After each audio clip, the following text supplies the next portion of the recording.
China central, 1250 a.C.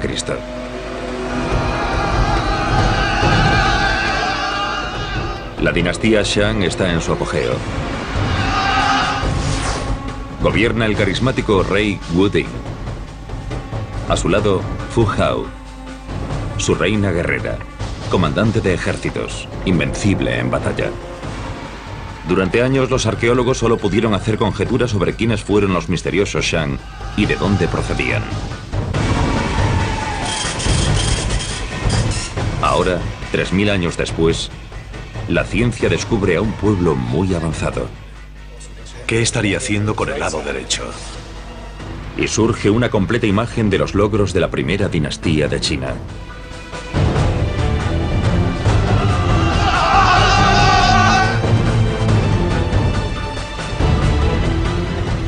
La tumba de la reina guerrera.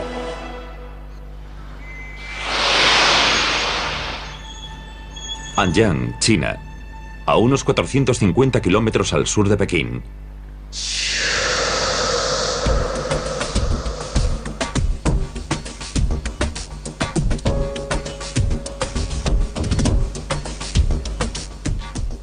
Desde 1928, esta ciudad sencilla atrae a los investigadores sobre la antigüedad.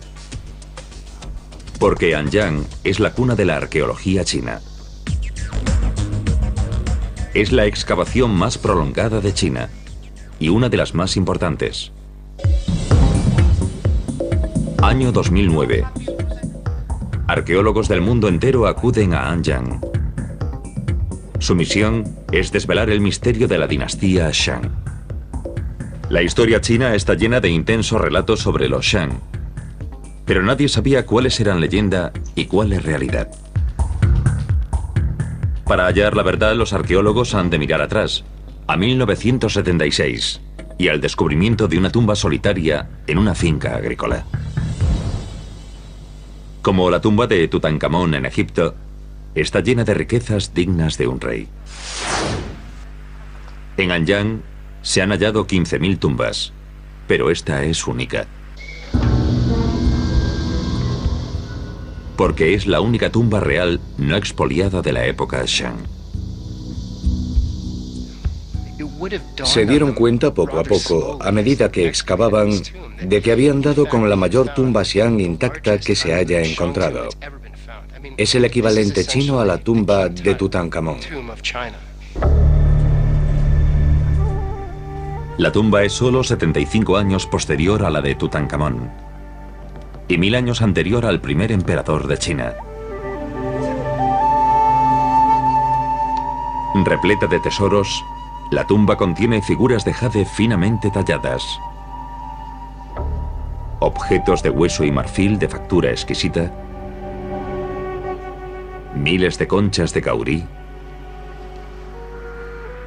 más de 100 hachas de guerra, lanzas y dagas con hojas mortíferas, y una enorme cantidad de hermosas y elaboradas vasijas de bronce.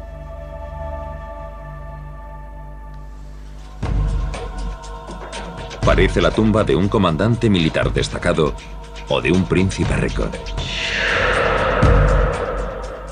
Pero cuando los arqueólogos descifran el nombre grabado en algunos bronces, se llevan una sorpresa.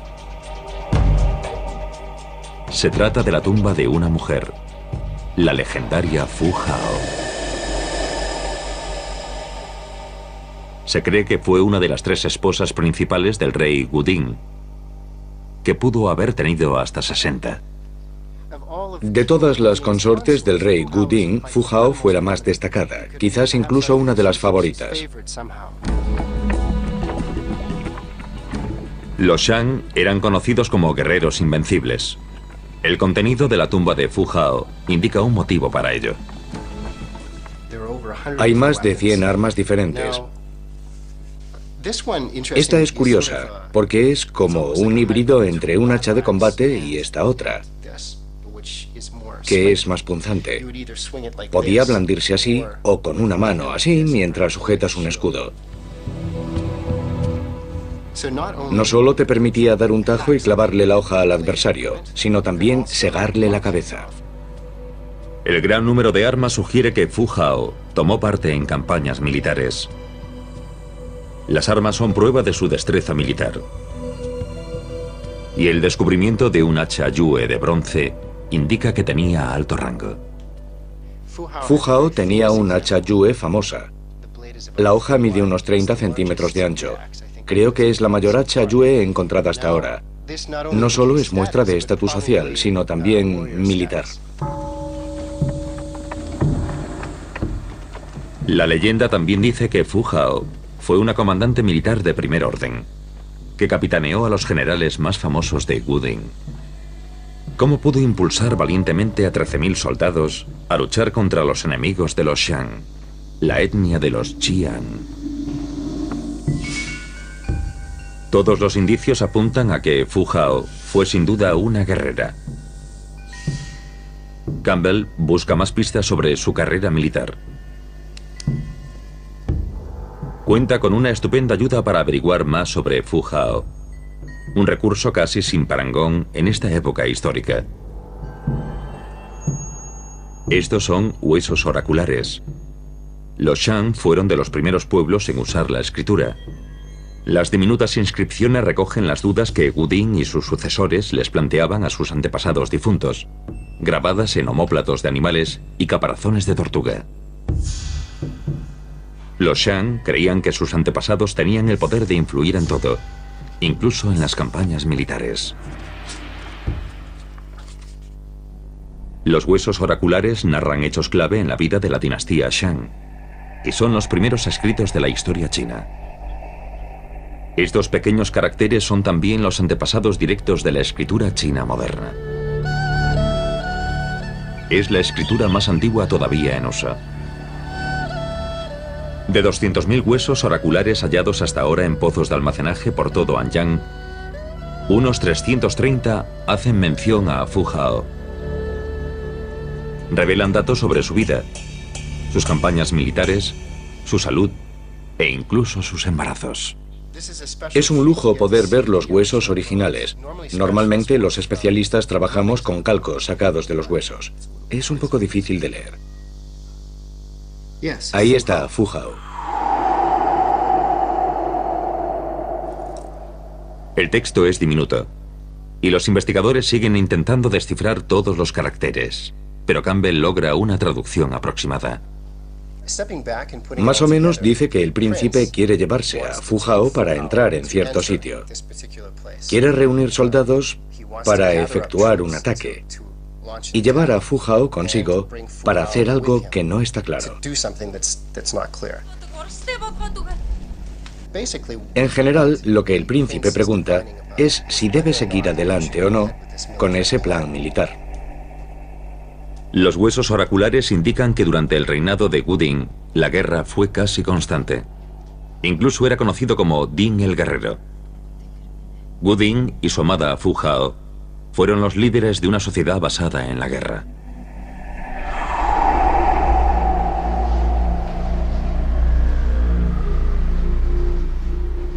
Y un macabro hallazgo en la tumba de ella indica un posible motivo. Fu Hao compartió su tumba con 16 personas, sacrificadas cuando la enterraron. El arqueólogo de Harvard, Rowan Flatt, opina que la tumba de Fu Hao confirma la leyenda de la pasión de los Shang por los sacrificios humanos. Aquí tenemos un plano de la tumba de Fu Hao.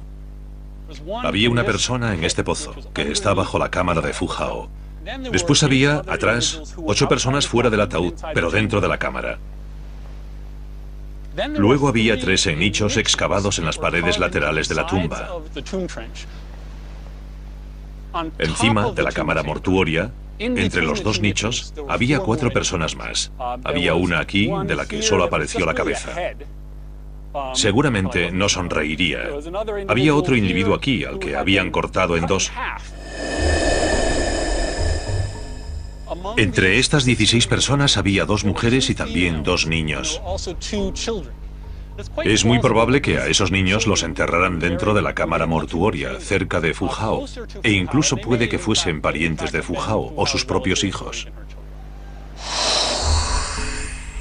Los arqueólogos creen que los Shan sacrificaban a dos tipos de personas: a subordinados miembros de la servidumbre, incluidos los criados de ella, que se enterraron cerca del ataúd,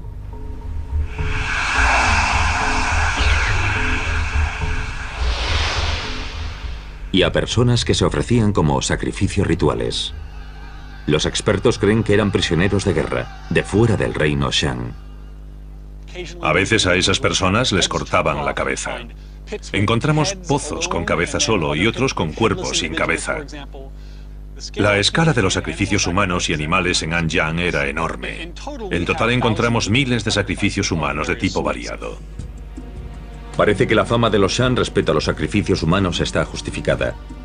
Su pasión por la guerra les garantizaría un constante suministro de extranjeros para el sacrificio.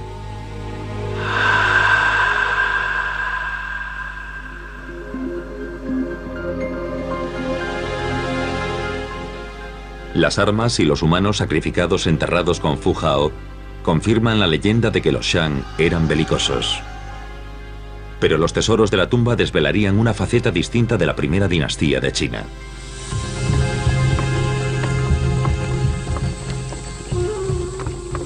A Fu Hao la enterraron con una impresionante colección de tesoros.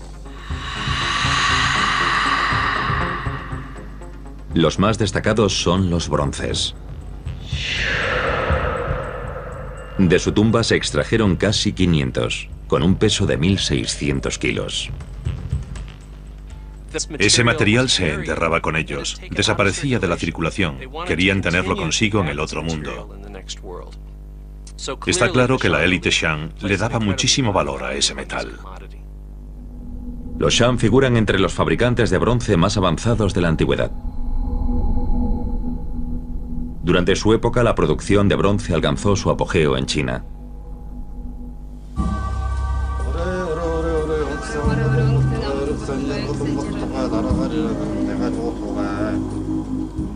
Los bronces eran símbolo de estatus, tan importantes en la vida como en la muerte. Fu Hao y el rey Wuding los usaban en ceremonias rituales. Hacían ofrendas de comida y vino a sus antepasados difuntos, pues creían que necesitaban sustento por parte de los vivos. Otros pueblos antiguos trabajaron el oro y lo emplearon con profusión en las tumbas reales.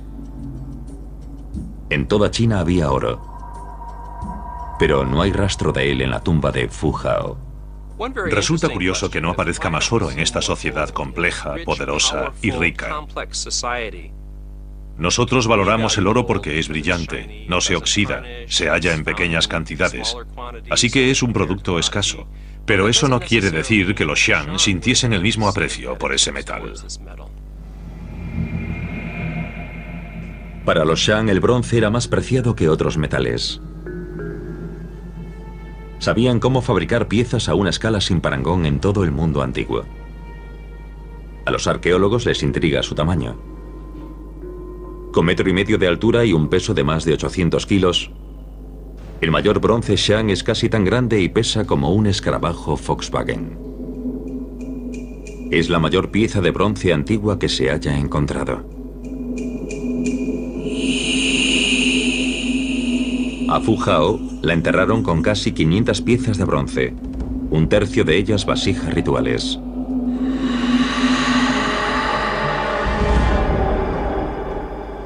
Los arqueólogos querían saber cómo las fabricaban. Hallaron varias fundiciones de bronce en Anyang. Recientemente se desenterraron 90.000 fragmentos de moldes de arcilla, que desvelaron el complejo proceso que los Shan usaban para fabricar unas vasijas tan elaboradas. Primero se hacía un molde de arcilla a escala real con decorado básico. Se aplicaba arcilla para crear un molde externo y se añadían detalles elaborados, a menudo formas y motivos animales. Los Shan usaban el avanzado método del vaciado, cortando el molde en partes y volviéndolas a unir con un núcleo interior, antes de verter dentro el bronce fundido. También mejoraron las características del propio bronce.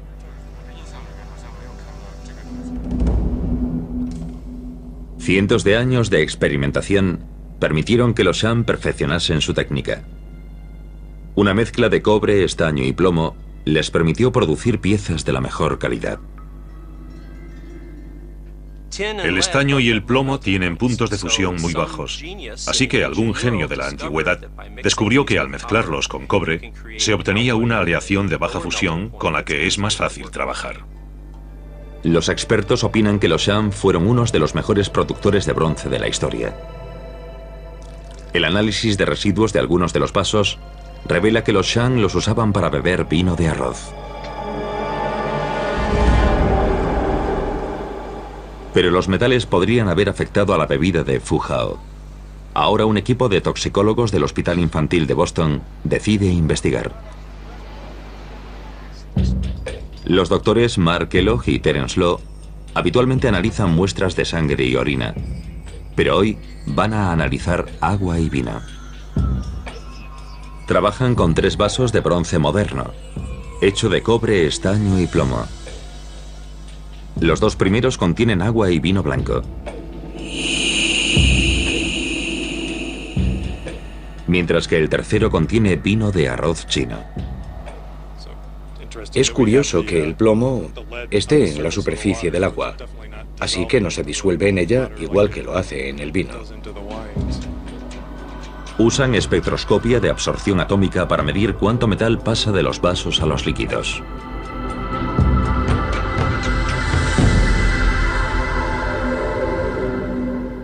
Lo que más intriga a los científicos es el contenido de plomo de los vasos de bronce. Es tan peligroso para la salud que hoy se vigila mucho el nivel ambiental de plomo. Los primeros resultados son preocupantes. Es la gran acidez del vino de arroz la que produce el daño.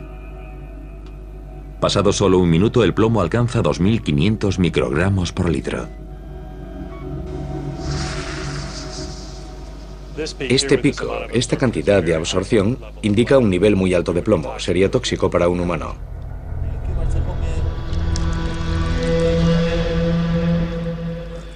Pasados 4 días, el nivel de plomo en el vino de arroz aumenta hasta los 80.000 microgramos. Supera más de 1000 veces el límite diario recomendado de solo 75.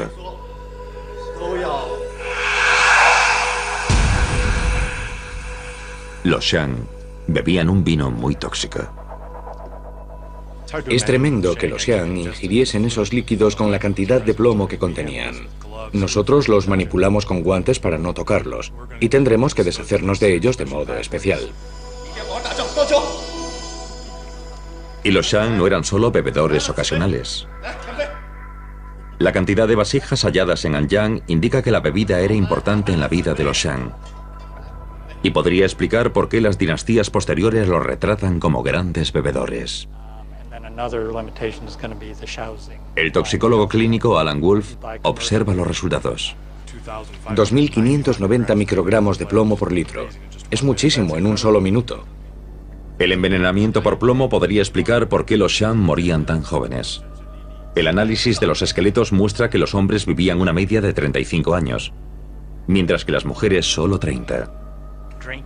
Beber vino contaminado con plomo, 500 mililitros o 1 litro por día, podría envenenarte en pocas semanas.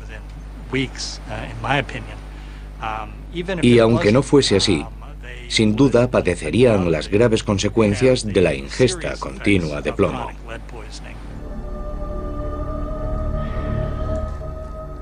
El plomo es una neurotoxina y puede causar cambios en el comportamiento y la personalidad. En gran cantidad, el plomo ataca el sistema nervioso central, provocando ataques o el coma. El esqueleto de Fu Hao no sobrevivió para que los científicos investigasen cómo murió. ¿Pero es posible que el envenenamiento por plomo la matase? No tenemos el cadáver de Fu Hao y hacemos muchas conjeturas sobre cómo vivió. Pero el que hayan aparecido tantas vasijas ceremoniales de bronce, copas y otros objetos hallados en su tumba indica que, sin duda, si Fu Hao había bebido vino contaminado, sufriría el efecto del envenenamiento por plomo. Y quién sabe, quizás incluso le acortó la vida. Parece que la pasión de los Shan por el bronce pudo resultarles mortífera. A medida que los arqueólogos estudian los 1900 tesoros de la tumba de Phu Khao, van desvelando el retrato de esa extraordinaria soberana guerrera antigua.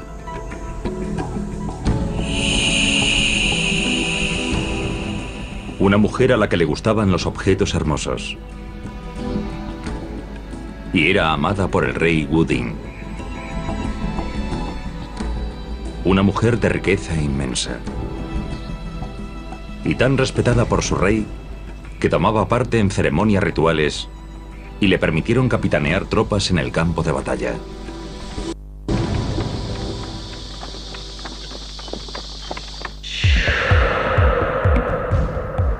Anyang, la capital del rey Wuding, en el valle del río Amarillo, a unos 450 kilómetros al sur de Pekín. Cuando Wuding enterró a Phu Khao, su reino era tan grande como Nuevo México. A medida que los arqueólogos investigan el contenido de la tumba de Phu Khao, ven que las relaciones de Wuding van más allá de las fronteras de su reino. El comercio floreció bajo los Shang. Los historiadores tienen constancia de que incrementaron el comercio y llevaron su reino a una cota de prosperidad nunca antes vista. Ahora la arqueología añadiría peso a ese argumento.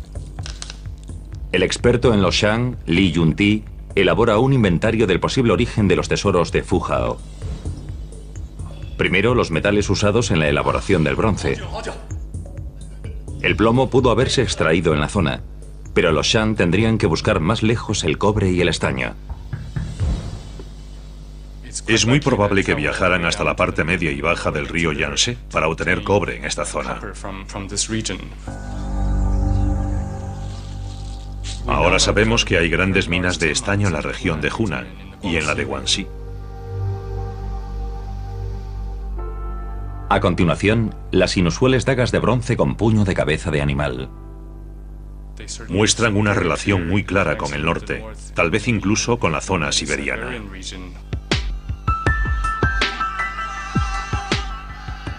Las armas pueden indicar que Phu Khao o sus antepasados eran originarios del norte, de las estepas de Mongolia.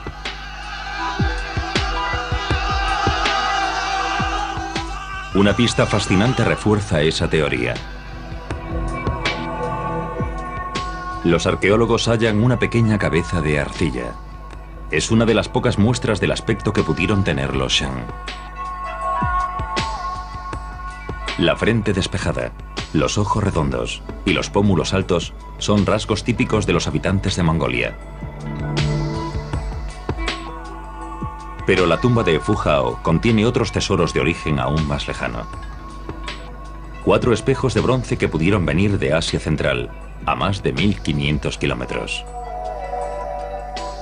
Y luego están sus 750 maravillosos jades.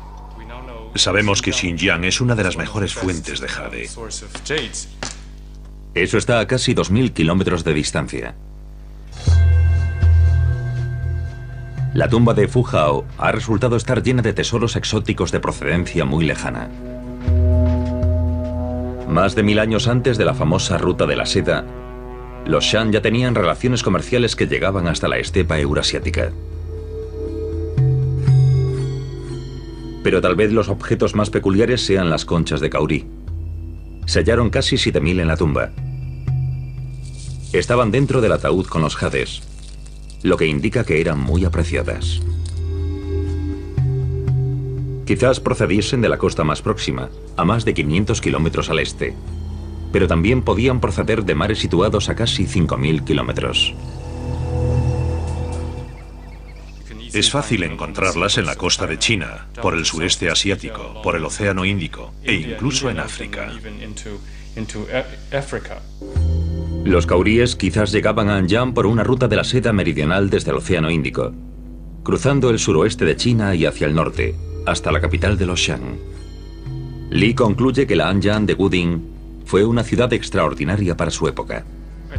Creo que muy a menudo la gente olvida que, aunque fuese hace casi 3000 años, Anyang era una metrópoli de la Edad de Bronce y utilizaba recursos procedentes de toda China. Y más allá. Un milenio antes del Imperio Romano, el reino de Gudin tenía relaciones comerciales que llegaban a miles de kilómetros. Más allá de las montañas más altas del mundo y de uno de los desiertos más inhóspitos. Luego, un hallazgo inesperado desvela que el reino de los Shang hacía algo más que comerciar a larga distancia.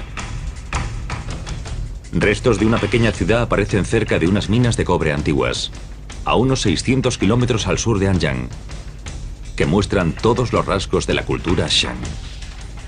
Lo que nos preguntamos es qué hace un asentamiento Xiang tan al sur.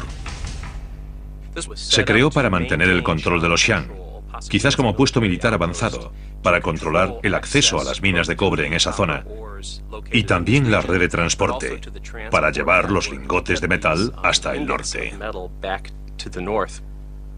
El arqueólogo Robert Murowczyk cree que Gudin necesitaba estos enclaves imperiales para asegurar el suministro de metales. La transformación de los materiales desde la mina a una vasija de bronce terminada es como una danza industrial de elaborada coreografía, en la que cada detalle debe organizarse y controlarse para conseguir la pieza elaborada y hermosa que se necesitaba en las ceremonias de los Xiang. En opinión de Murowczyk, Gudin hacía más que comerciar a larga distancia. También se ocupaba de construir un imperio. Es muy posible que los que vivían aquí tuviesen buenas relaciones comerciales con los Xiang, que también sacasen algún provecho. Puede que ellos produjesen el metal y luego lo vendiesen a los ávidos compradores de los Xiang, que después lo llevarían al norte. 1000 años antes del primer emperador de China, Gudin y Fu-hao tenían una influencia que se extendía mucho más allá de su capital de Anyang. Mayo de 2009. Un solar en obras en Anyang. Los obreros tropezaron con un cementerio Shan desconocido. Esta tumba recién excavada es la mayor hallada aquí. El director de arqueología de Anyang, Tan Yigeng, ha venido a echar un vistazo. Creo que más del 90% de las tumbas fueron saqueadas en el pasado. Así que es muy raro encontrar una como esta. Por eso estamos entusiasmados con ella, porque podemos aprender mucho. Desde el principio hay indicios de que es una tumba de alto rango. El propietario de la tumba debió de ser una persona muy importante. La tumba tiene una entrada en rampa, lo cual es poco común. Es una forma solo usada para personas de clase social alta. La entrada en rampa es una pista, y los tesoros de la tumba parecen confirmar la teoría. Un detalle muy importante es que al difunto se le ofrecieron cantidad de objetos de bronce, cerámica e incluso jade. La tumba ofrece más pruebas de que Fu-hao vivió en una época de gran innovación y de relaciones comerciales que se prolongaban más allá de las fronteras de China, porque entre las armas aparece un curioso objeto en forma de arco. Es muy posible que estos dos objetos fuesen importados del norte o del noroeste. Hay muchos detalles que indican que estos objetos se usaban para conducir carros. Carros.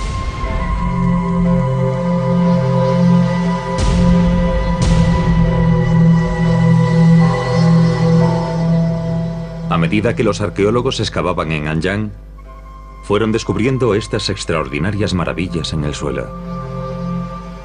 Carros fúnebres de más de 3000 años, descubiertos incluso con sus caballos y conductores. La estructura de madera hace tiempo que se desintegró.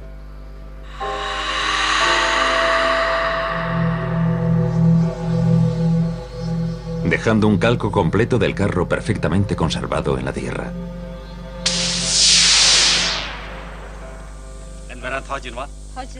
Aunque han aparecido muchos en el mundo, se cree que estos carros son los primeros de China. Y aparecen en Anyang, durante el reinado de Wu Ding. Harían que los belicosos Shang dominasen en el campo de batalla. Imagínense ver por primera vez un carro tirado por caballos cargando contra ustedes. Es un vehículo grande e imponente. Crearían una ventaja psicológica al provocar sorpresa y temor. El carro Shang era como el Rolls Royce de la época. Eran grandes símbolos de poder. Imagínense a Fu Hao de pie en el carro, con su hacha Yue, símbolo de su estatus, de pie en el carro, ataviada con su armadura. Sería una imagen impresionante. La destreza técnica de los Shang abarcó más allá de las piezas de bronce.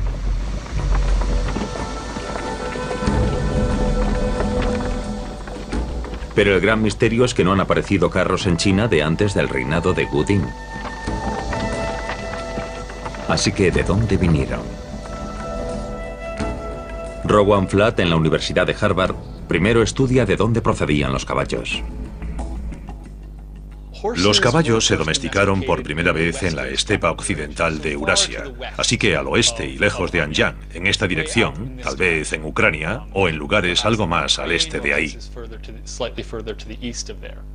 De modo que una posible ruta de entrada de los caballos domesticados en la zona de Anyang podría ser este corredor llamado Ruta de la Seda del Norte. Entonces los Shang quizás usaron sus rutas comerciales para traer caballos desde el oeste. Y parece que podrían haber conocido el carro al mismo tiempo. Creo que sin duda los carros procedían de zonas occidentales de Eurasia, de la estepa occidental. ¿Llegarían por el corredor de Gansu, por donde ya llegaban caballos domesticados? ¿O llegaron quizás por aquí, por la estepa oriental? Las dos son rutas posibles para que se conociese el carro y que después se adoptase. Los Shang ya tenían vehículos con ruedas. Pero los indicios muestran que los carros que luego fabricaron fueron producto del ingenio y de ideas compartidas. Sus carros son piezas muy depuradas. Presentan un curvado de la madera muy perfeccionado y el uso de radios en las ruedas es un avance tecnológico. Esos detalles de sus vehículos sería difícil que un pueblo los desarrollase sin ayuda. Así que quizás los habitantes de la zona de Anyang captaron ideas al relacionarse con personas que usaban el carro fuera de esa región. Wu Ding fue un rey de una dinastía que era tan ingeniosa como innovadora. Los Shang demostraron tanta maestría en sus carros como en sus piezas de bronce.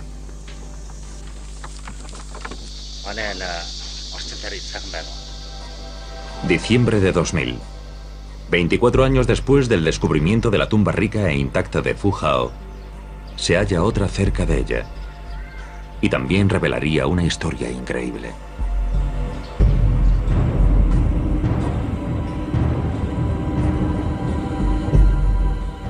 Desde el principio, esta tumba, denominada M54, resultó extraordinaria.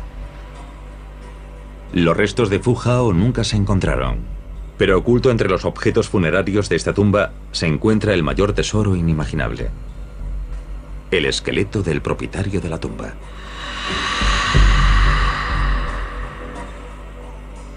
Es un hallazgo raro. Los esqueletos suelen quedar aplastados cuando el ataúd se desintegra. El arqueólogo He Yulin dirige el equipo de excavación. Me di cuenta de que iba a vivir un momento muy importante. Los hallazgos siguen produciéndose.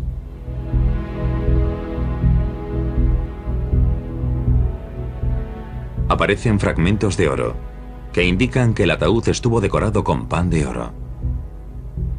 Ese metal es escaso en las tumbas Shang. Luego, otro hallazgo intrigante: una pequeña mano de bronce. Se encontró al lado de la parte inferior de la pierna izquierda del difunto, al lado de la pantorrilla izquierda. Ahí apareció. Su ubicación indica que la mano estaba originalmente dentro del ataúd. Puesto que la mano auténtica no se encontró, tal vez esta pieza era un primitivo miembro artificial. A Fu Hao la enterraron con gran cantidad de armas de bronce. Y también al propietario de esta tumba. Algunas presentan los raros mangos con cabeza de animal, típicos del lejano norte. Y otras llevan un nombre: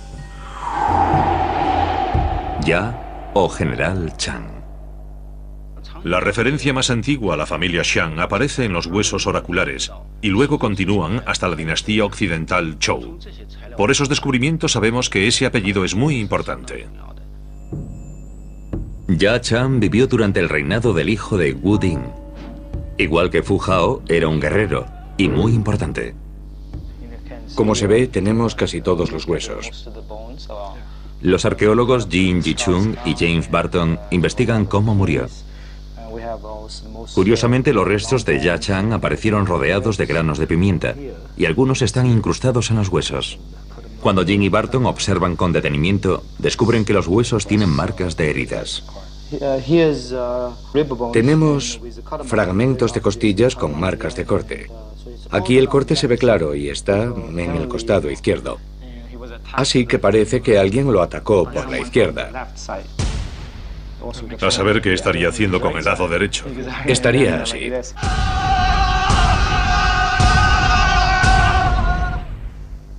Una profunda fractura en el fémur izquierdo de Ya Chang es prueba de otra herida grave. Pero a medida que Jin y Barton examinan bien los huesos, descubren la herida más grave de todas. Su hueso coxal presenta marcas de un gran golpe, muy probablemente de un hacha de guerra. Creemos que la infección de la herida fue terminal. Quizás estas fueron las más graves, las que le provocaron la muerte. Esto indica que participó activamente en el combate.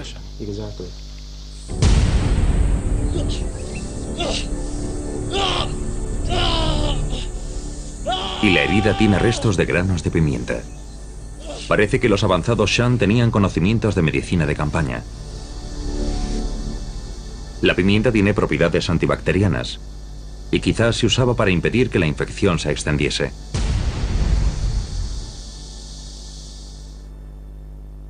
Al igual que a Fu Hao, a Ya Chang lo enterraron con sacrificios humanos. 9 eran sacrificios rituales, según se cree, de prisioneros de guerra, extranjeros de las regiones fronterizas. Los otros 6 eran de subordinados, miembros de la servidumbre de Ya Chang. Y los científicos están impacientes por poder estudiarlos. Por primera vez podrán descubrir el origen étnico de los Shang. La pequeña cabeza de arcilla hallada en Anyang con rasgos mongoles sugiere que los antepasados de Fu Hao y su rey Wu Ding podían proceder de las estepas de Mongolia. Ahora la ciencia quizás proporcione algún dato más concreto. Y se buscará en los dientes de Ya Chang y de los humanos sacrificados con él. Los dientes atrapan los minerales del lugar donde uno nace. Tus huesos cambian químicamente, se reconfiguran y captan tu nueva dieta, crecen. Pero con los dientes no ocurre igual. No varían, la química de tu infancia queda atrapada en ellos. Ese rastro químico es la proporción de 2 isótopos del estroncio. Presente en rocas, pasa a la tierra mediante la acción de los elementos. Luego pasa a la cadena alimenticia, de las plantas a los animales y a los humanos, convirtiéndose en parte de nuestros huesos y dientes. Los arqueólogos envían las muestras aquí, a la Universidad de Carolina del Norte.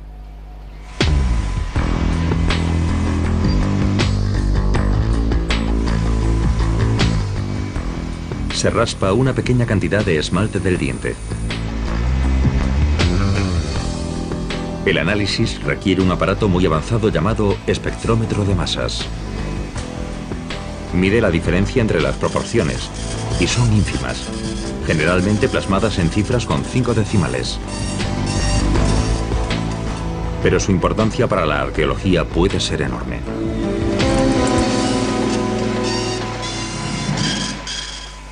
Cuando salen los resultados, hay noticias inesperadas. Cuando obtuvimos los primeros datos, resultó que todo estaba equivocado. Aquí está el resultado del análisis de estroncio. Jin traslada el resultado a un gráfico. La franja horizontal de raya representa el estroncio local. Las barras azules son las víctimas de sacrificio ritual. El análisis sitúa a esas personas dentro del ámbito local. La ciencia invalida todas las deducciones anteriores. No son cautivos de guerra como todos habían pensado, sino autóctonos. Es un dato sorprendente y contradice la hipótesis tradicional de que las víctimas de los sacrificios rituales eran cautivos de guerra. Los sacrificios de subordinados de siervos del propietario de la tumba se cree que son de personas de la zona. Y de nuevo los resultados son sorprendentes. Las barras amarillas representan a los subordinados y están por encima del ámbito local. Esos son los extranjeros. Lo que indica que nacieron en otro lugar.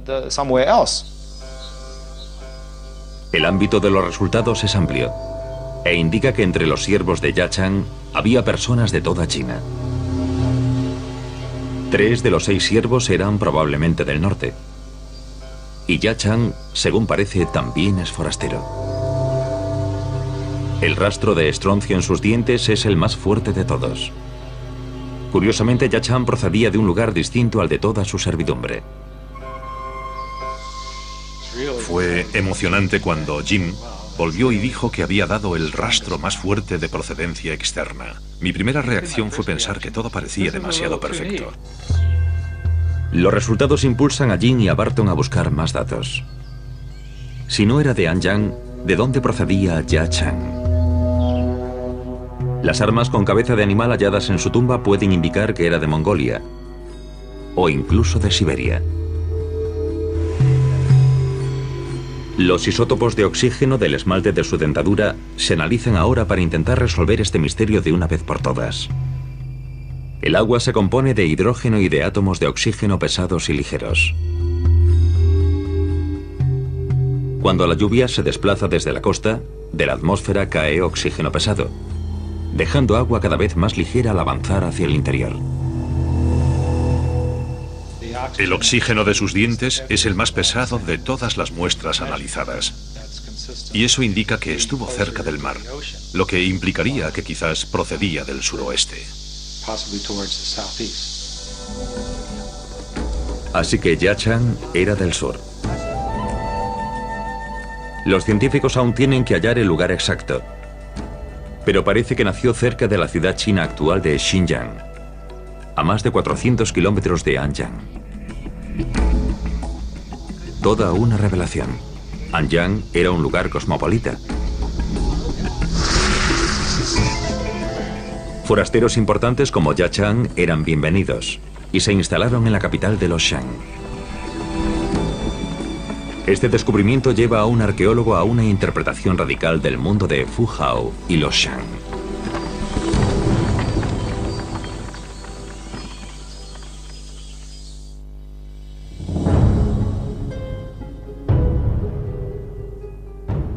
El soberano de Fu Hao, el rey Wuding, fue un visionario. Anyang floreció bajo su mandato.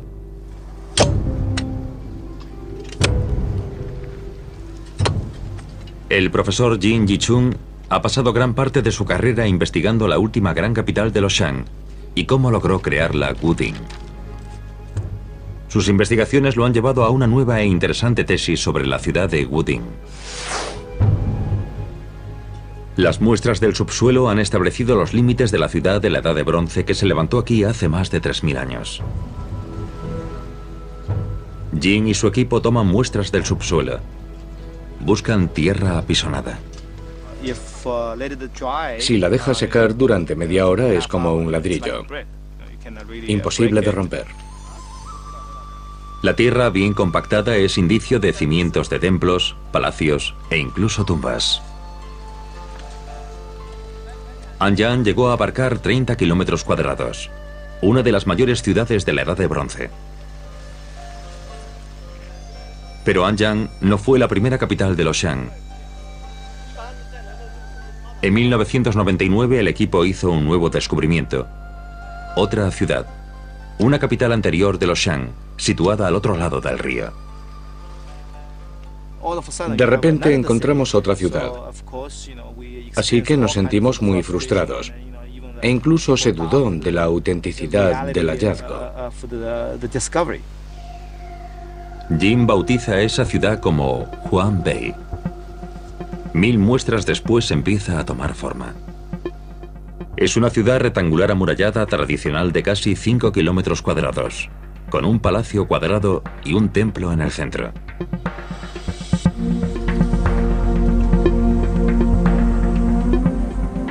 Cuando llegan a los cimientos de la ciudad, hallan algo intrigante. Una capa de tierra roja quemada. Es muy interesante. Todos los edificios de dentro de la muralla están cubiertos por esta capa de tierra roja quemada, lo que indica que todos los edificios, todas las construcciones de dentro de las murallas, se quemaron en un solo incendio. Cuando examinan las muestras, aunque es raro, no hallan indicios de vida humana. Eso lleva a Jin a una conclusión dramática. El incendio fue deliberado. Los que construyeron la ciudad, ese asentamiento urbano, decidieron por algún motivo trasladar la ciudad a otro sitio, así que la incendiaron. No quisieron dejar nada aquí. Y es un dato que resulta muy interesante.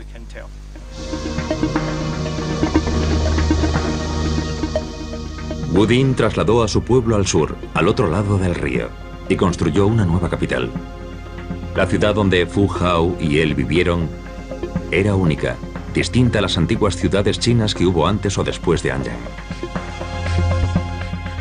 Wudin creó una capital con una nueva forma, más irregular y orgánica, y sin murallas. Los restos arqueológicos, los huesos y los dientes indican que su población era una mezcla de grupos étnicos, como en el caso de Yachan. Jin concluye que Wudin era un visionario que creó una ciudad rica, cosmopolita, con una población dinámica.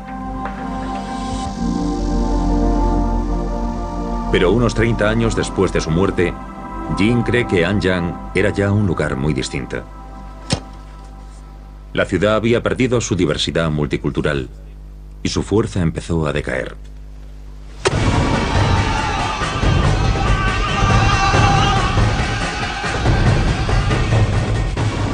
Aprovechando la oportunidad, los vecinos y adversarios de los Shang, los Zhou del oeste, atacaron Anyang.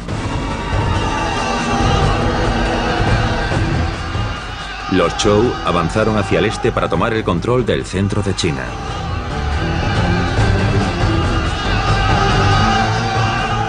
Más de 500 años de dominio Shang llegaron a su fin.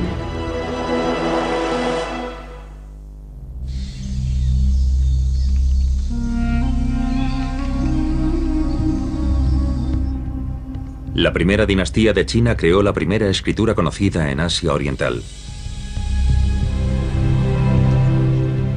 Perfeccionó la idea del carro de combate.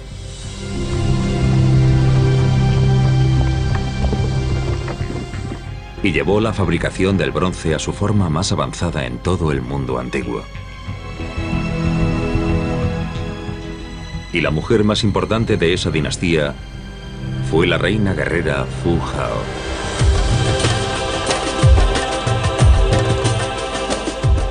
El cuidadoso trabajo detectivesco arqueológico ha desvelado que ella fue una de las mujeres más extraordinarias del mundo antiguo.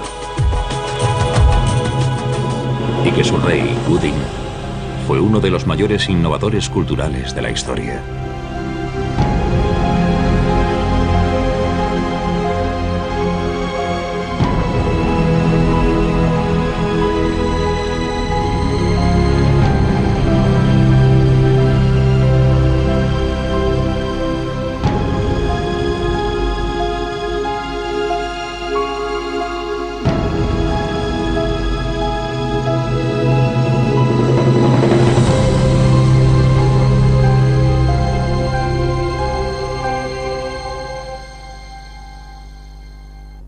Los huesos oraculares narran hechos clave en la vida de la dinastía Shang, que son los primeros escritos de la historia china.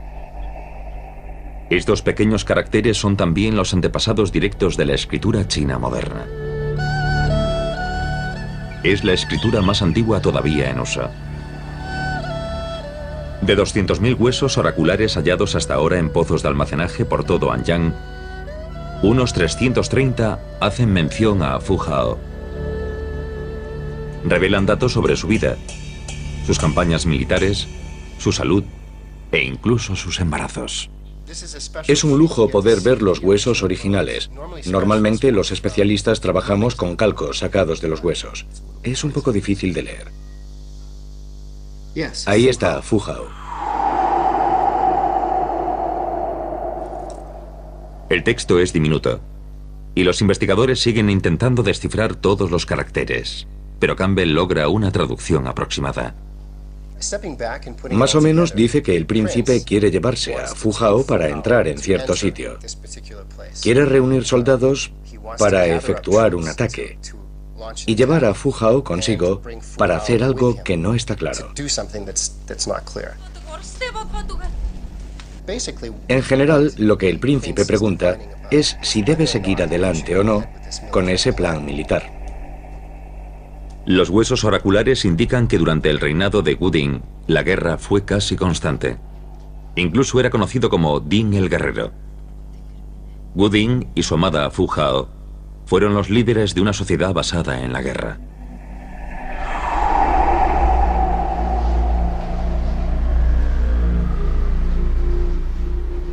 Y un macabro hallazgo en la tumba de ella indica un posible motivo.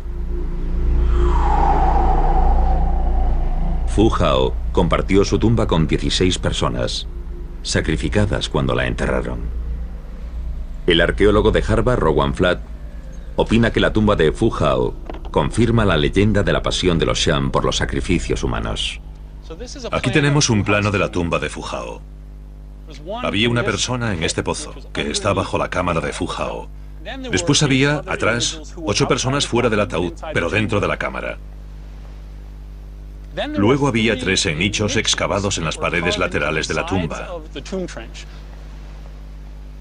Encima de la cámara mortuoria, entre los 2 nichos, había 4 personas más. Había una aquí, de la que solo apareció la cabeza. Seguramente no sonreiría. Había otro individuo aquí, al que habían cortado en 2. Entre estas 16 personas había 2 mujeres y también 2 niños. Hao nunca se encontraron, pero oculto entre los objetos funerarios de esta tumba se encuentra el mayor tesoro inimaginable: el esqueleto del propietario de la tumba.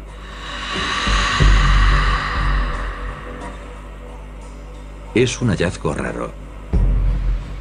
Los esqueletos suelen quedar aplastados cuando el ataúd se desintegra. El arqueólogo He Yulin dirige el equipo de excavación.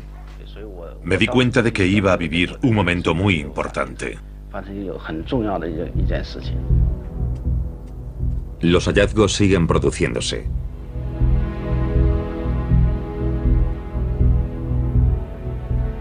Aparecen fragmentos de oro que indican que el ataúd estuvo decorado con pan de oro. Ese metal es escaso en las tumbas Shang. Luego, otro hallazgo intrigante: una pequeña mano de bronce. Se encontró al lado de la parte inferior de la pierna izquierda del difunto, al lado de la pantorrilla izquierda. Ahí apareció. Su ubicación indica que la mano estaba originalmente dentro del ataúd. Puesto que la mano auténtica no se encontró, tal vez esta pieza era un primitivo miembro artificial. A Fu Hao la enterraron con gran cantidad de armas de bronce.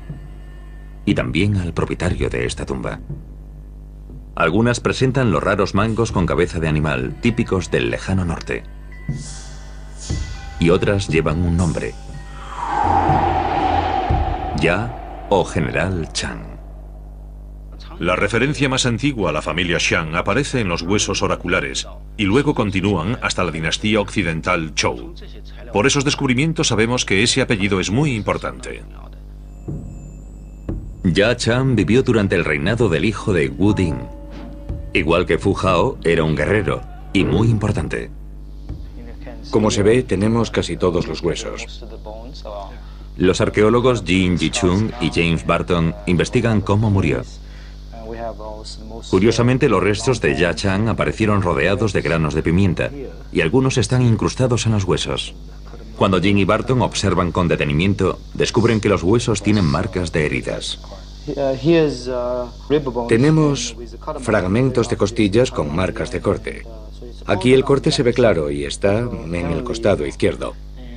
Así que parece que alguien lo atacó por la izquierda. A saber qué estaría haciendo con el lado derecho.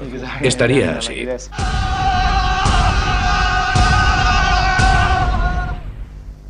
Una profunda fractura Encima de la cámara mortuoria, entre los dos nichos, había 4 personas más. Había una aquí de la que solo apareció la cabeza. Seguramente no sonreiría. Había otro individuo aquí al que habían cortado en 2.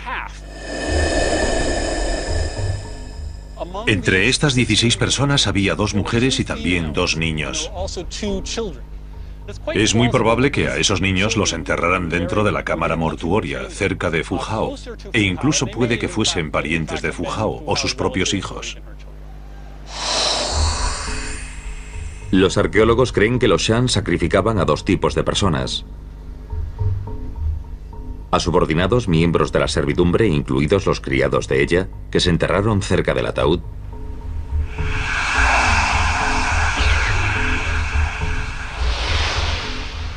Y a personas que se ofrecían como sacrificios rituales. Los expertos creen que eran prisioneros de guerra, de fuera del reino Shang. A veces a esas personas les cortaban la cabeza. Encontramos pozos con cabeza solo y otros con cuerpo sin cabeza. La escala de los sacrificios humanos y animales en Anyang era enorme. En total encontramos miles de sacrificios humanos de tipo variado. Parece que la fama de los Shang respecto a los sacrificios humanos está justificada. Su pasión por la guerra les garantizaría un constante suministro de extranjeros para el sacrificio.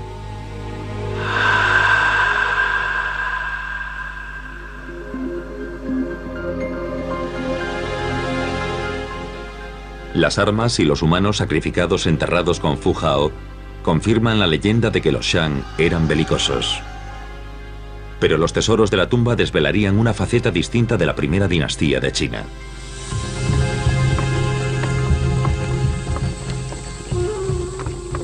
A Fu Hao la enterraron con una impresionante colección de tesoros. Los más destacados son los bronces. De su tumba se extrajeron casi 500, con un peso de 1.600 kilos. Ese material se enterraba con ellos, desaparecía de la circulación, querían tenerlo consigo en el otro mundo. Está claro que la élite Shang le daba muchísimo valor a ese metal. Los Shang figuran entre los fabricantes de bronce más avanzados de la antigüedad. Durante su época, la producción de bronce alcanzó su apogeo en China.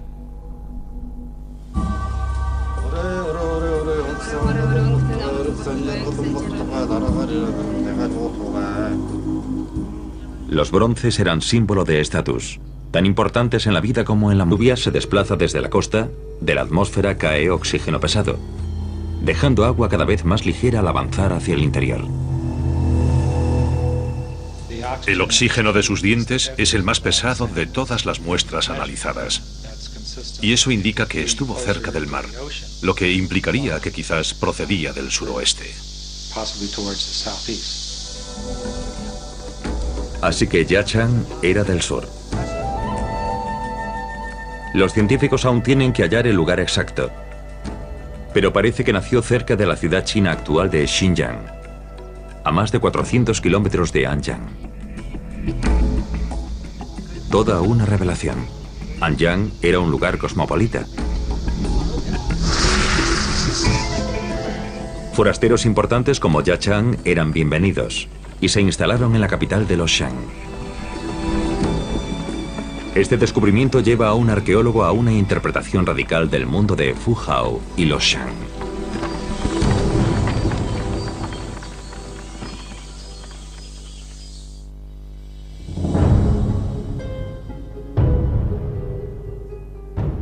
El soberano de Fu Hao, el rey Wuding, fue un visionario. Anyang floreció bajo su mandato.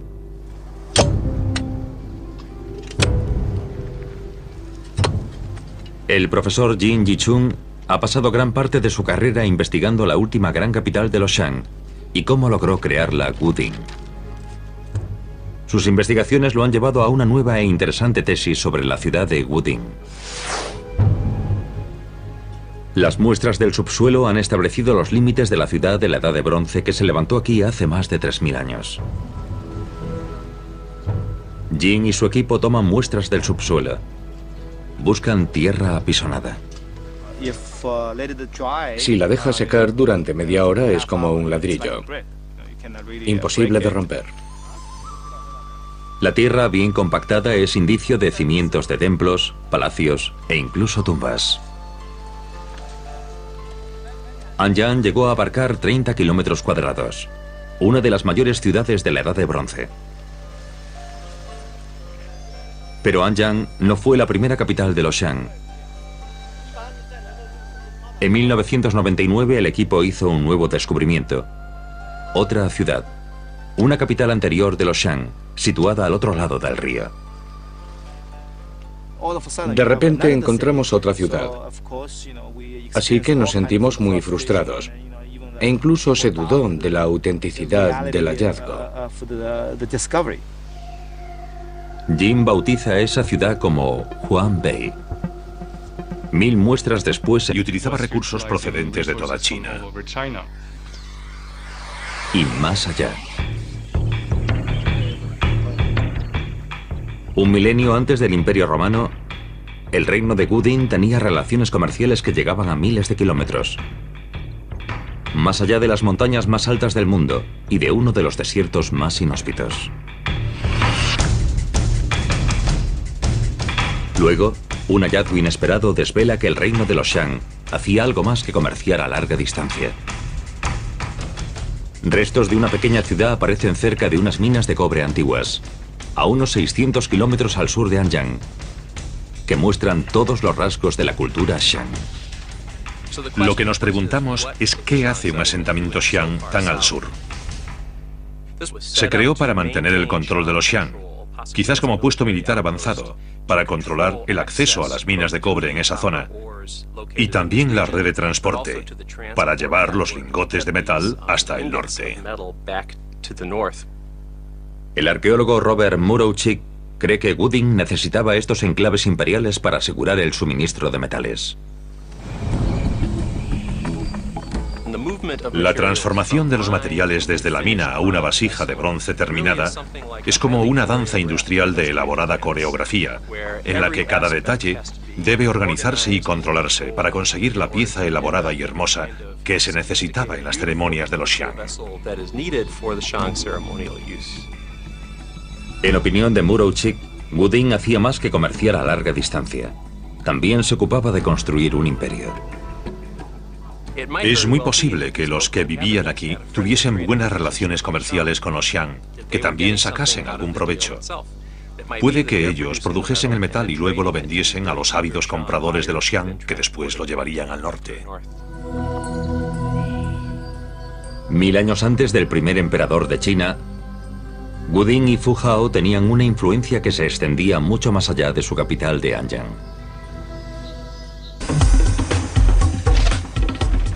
Mayo de 2009. Un solar en obras en Anyang. Los obreros tropezaron con un cementerio Shan desconocido. Esta tumba recién excavada es la mayor hallada aquí. El director de arqueología de Anyang, Tan Yigeng, ha venido a echar un vistazo. Creo que más del 90% de las tumbas fueron saqueadas en el pasado. Así que es muy raro encontrar una como esta. Por eso estamos entusiasmados con ella, porque podemos aprender mucho. Desde el principio hay indicios de que es una tumba de altos rangos, pues creían que necesitaban sustento por parte de los vivos. Otros pueblos antiguos trabajaron el oro y lo emplearon con profusión en las tumbas reales. En toda China había oro, pero no hay rastro de él en la tumba de Fujao. Resulta curioso que no aparezca más oro en esta sociedad compleja, poderosa y rica. Nosotros valoramos el oro porque es brillante, no se oxida, se halla en pequeñas cantidades, así que es un producto escaso. Pero eso no quiere decir que los Shang sintiesen el mismo aprecio por ese metal. Para los Shang el bronce era más preciado que otros metales. Sabían cómo fabricar piezas a una escala sin parangón en todo el mundo antiguo. A los arqueólogos les intriga su tamaño. Con 1,5 metros de altura y un peso de más de 800 kilos, el mayor bronce Shang es casi tan grande y pesa como un escarabajo Volkswagen. Es la mayor pieza de bronce antigua que se haya encontrado. A Fujao la enterraron con casi 500 piezas de bronce, un tercio de ellas vasijas rituales.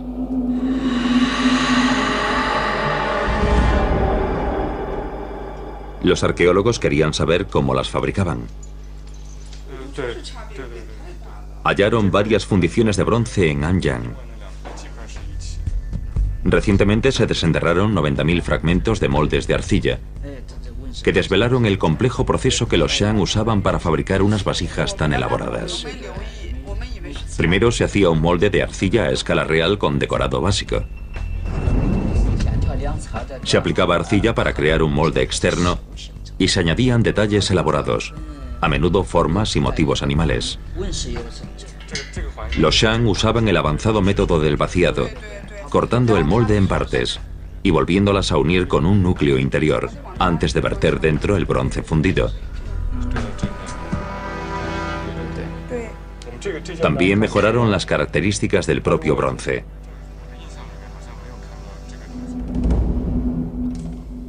Cientos de años de experimentación permitieron que los Shang perfeccionasen su técnica. Una mezcla de cobre, estaño y plomo les permitió producir piezas de la mejor calidad. El estaño y el plomo tienen puntos de fusión muy bajos, así que algún genio de la antigüedad descubrió que al mezclarlos con cobre se obtenía una aleación de baja fusión con la que es más fácil trabajar. Los expertos opinan que los Shang fueron unos de los mejores productores de bronce de la historia. El análisis de residuos de algunos de los pasos o del río. De repente encontramos otra ciudad, así que nos sentimos muy frustrados, e incluso se dudó de la autenticidad del hallazgo. Jim bautiza a esa ciudad como Huangbei. 1000 muestras después empieza a tomar forma. Es una ciudad rectangular amurallada tradicional de casi 5 kilómetros cuadrados, con un palacio cuadrado y un templo en el centro.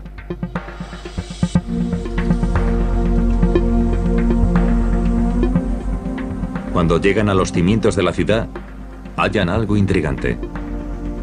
Una capa de tierra roja quemada. Es muy interesante.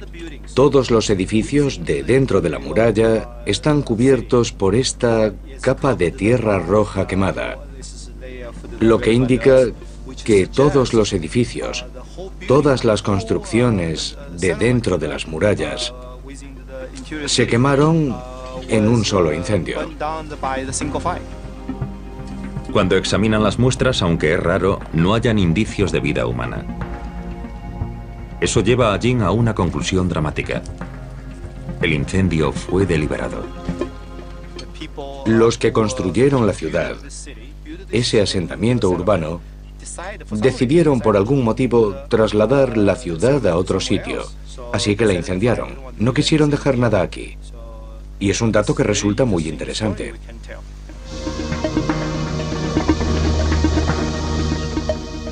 Wudin trasladó a su pueblo al sur, al otro lado del río, y construyó una nueva capital. La ciudad donde Fu Hao y él vivieron era única, distinta a las antiguas ciudades chinas que hubo antes o después de Anyang. Wuding creó una capital con una nueva forma, más irregular y orgánica, y sin murallas. Los restos arqueológicos, los huesos y los dientes indican que su población era una mezcla de grupos étnicos, como en el caso de Jiachang. Jin concluye que Wuding era un visionario que creó una ciudad rica, cosmopolita, con una población dinámica. Pero unos 30 años después de su muerte, Jin cree que Anyang era ya un lugar muy distinto. La ciudad había perdido su diversidad multicultural y su fuerza empezó a decaer.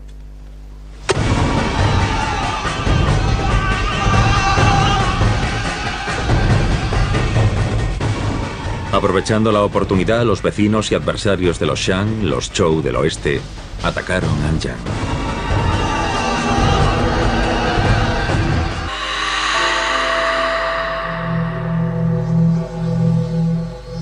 Dejando un calco completo del carro perfectamente conservado en la tierra.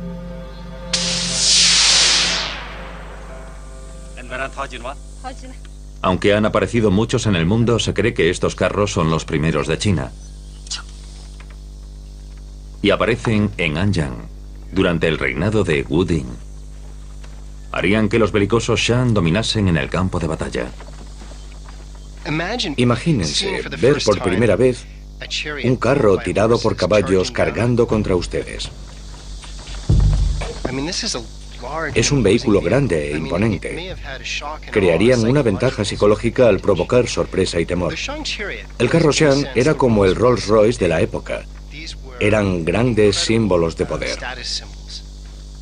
Imagínense a Fu Hao de pie en el carro,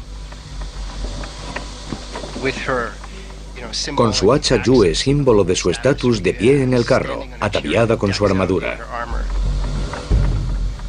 Sería una imagen impresionante. La destreza técnica de los Shang abarcó más allá de las piezas de bronce.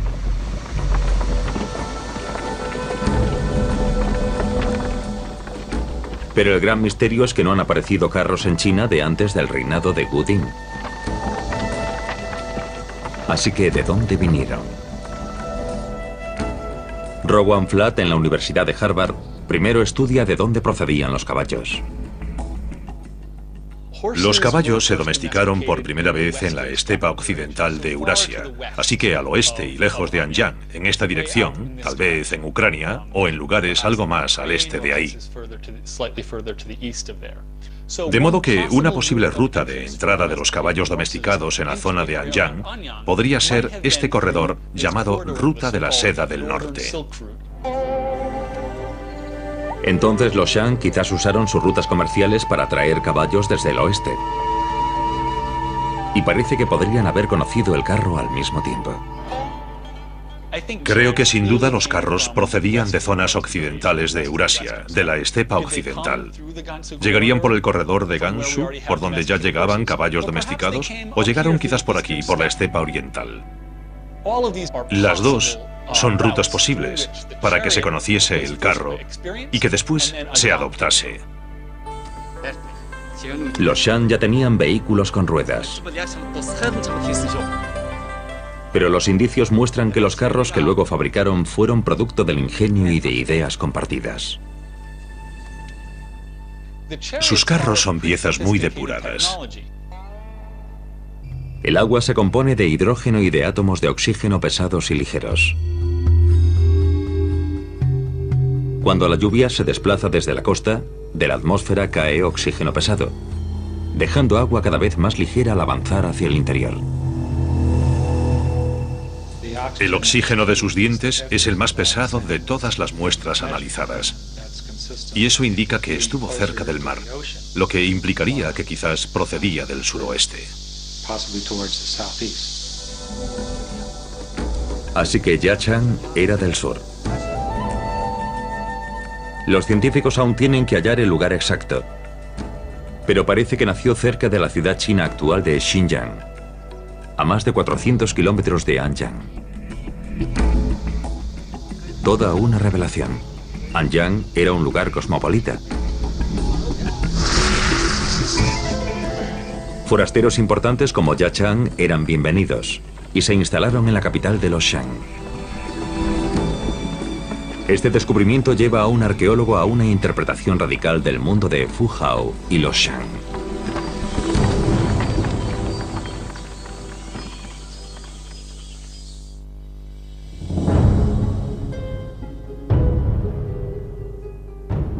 El soberano de Fu Hao, el rey Wuding, fue un visionario.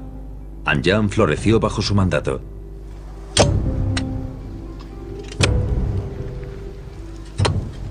El profesor Jin Yichun ha pasado gran parte de su carrera investigando la última gran capital de los Shang y cómo logró crearla Wuding. Sus investigaciones lo han llevado a una nueva e interesante tesis sobre la ciudad de Wuding. Las muestras del subsuelo han establecido los límites de la ciudad de la Edad de Bronce que se levantó aquí hace más de 3000 años. Jin y su equipo toman muestras del subsuelo. Buscan tierra apisonada. Si la dejas secar durante media hora es como un ladrillo. Imposible de romper. La tierra bien compactada es indicio de cimientos de templos, palacios e incluso tumbas. Anyang llegó a abarcar 30 kilómetros cuadrados, una de las mayores ciudades de la Edad de Bronce. Pero Anyang no fue la primera capital de los Shang. En 1999 el equipo hizo un nuevo descubrimiento. Otra ciudad, una capital anterior de los Shang, situada al otro lado del río. De repente encontramos otra ciudad. Así que nos sentimos muy frustrados. E incluso se dudó de la autenticidad del hallazgo. ¿Y cómo logró crearla Wuding? Sus investigaciones lo han llevado a una nueva e interesante tesis sobre la ciudad de Wuding. Las muestras del subsuelo han establecido los límites de la ciudad de la Edad de Bronce que se levantó aquí hace más de 3000 años. Jin y su equipo toman muestras del subsuelo. Buscan tierra apisonada. Si la dejas secar durante media hora es como un ladrillo. Imposible de romper. La tierra bien compactada es indicio de cimientos de templos, palacios e incluso tumbas. Anyang llegó a abarcar 30 kilómetros cuadrados, una de las mayores ciudades de la Edad de Bronce. Pero Anyang no fue la primera capital de los Shang. En 1999 el equipo hizo un nuevo descubrimiento. Otra ciudad, una capital anterior de los Shang, situada al otro lado del río. De repente encontramos otra ciudad. Así que nos sentimos muy frustrados. E incluso se dudó de la autenticidad del hallazgo. Jin bautiza a esa ciudad como Huanbei. 1000 muestras después empieza a tomar forma. Es una ciudad rectangular amurallada tradicional de casi 5 kilómetros cuadrados, con un palacio cuadrado y un templo en el centro.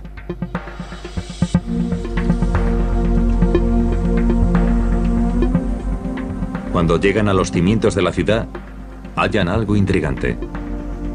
Una capa de tierra roja quemada. Es muy interesante. Todos los edificios de dentro de la muralla están cubiertos por esta capa de tierra roja quemada, lo que indica que todos los edificios, todas las construcciones de dentro de las murallas, se quemaron en un solo incendio. Cuando examinan las muestras, aunque es raro, no hallan indicios de vida humana. Eso lleva a Jin a una conclusión dramática. El incendio fue deliberado.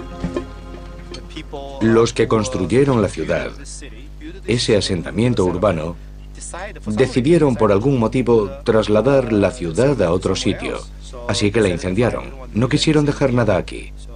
Y es un dato que resulta muy interesante.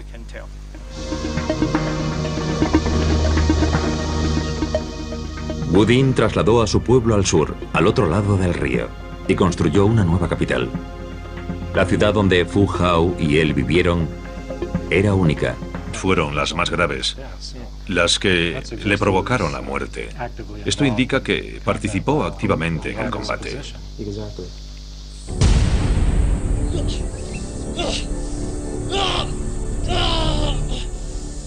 Y la herida tiene restos de granos de pimienta.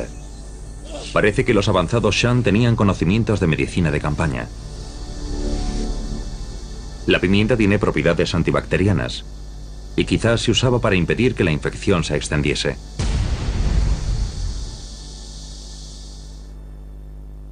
Al igual que a Fu Hao, a Ya Chang lo enterraron con sacrificios humanos. 9 eran sacrificios rituales, según se cree, de prisioneros de guerra, extranjeros de las regiones fronterizas. Los otros 6 eran de subordinados, miembros de la servidumbre de Ya Chang. Y los científicos están impacientes por poder estudiarlos. Por primera vez podrán descubrir el origen étnico de los Shan.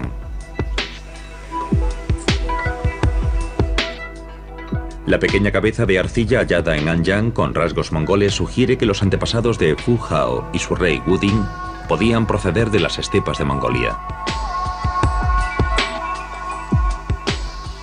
Ahora la ciencia quizás proporcione algún dato más concreto.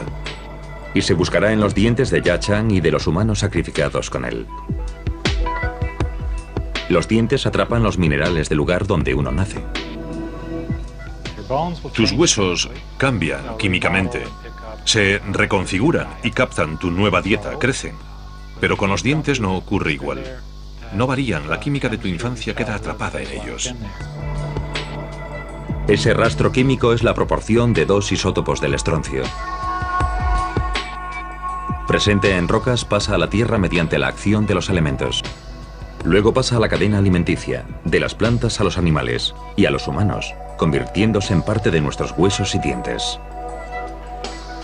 Los arqueólogos envían las muestras aquí, a la Universidad de Carolina del Norte.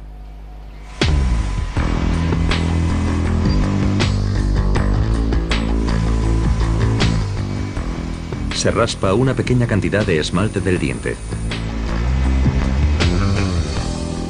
El análisis requiere un aparato muy avanzado llamado espectrómetro de masas.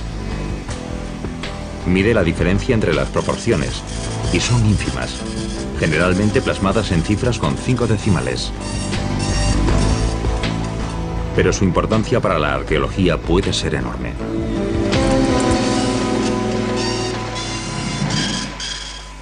Cuando salen los resultados, hay noticias inesperadas.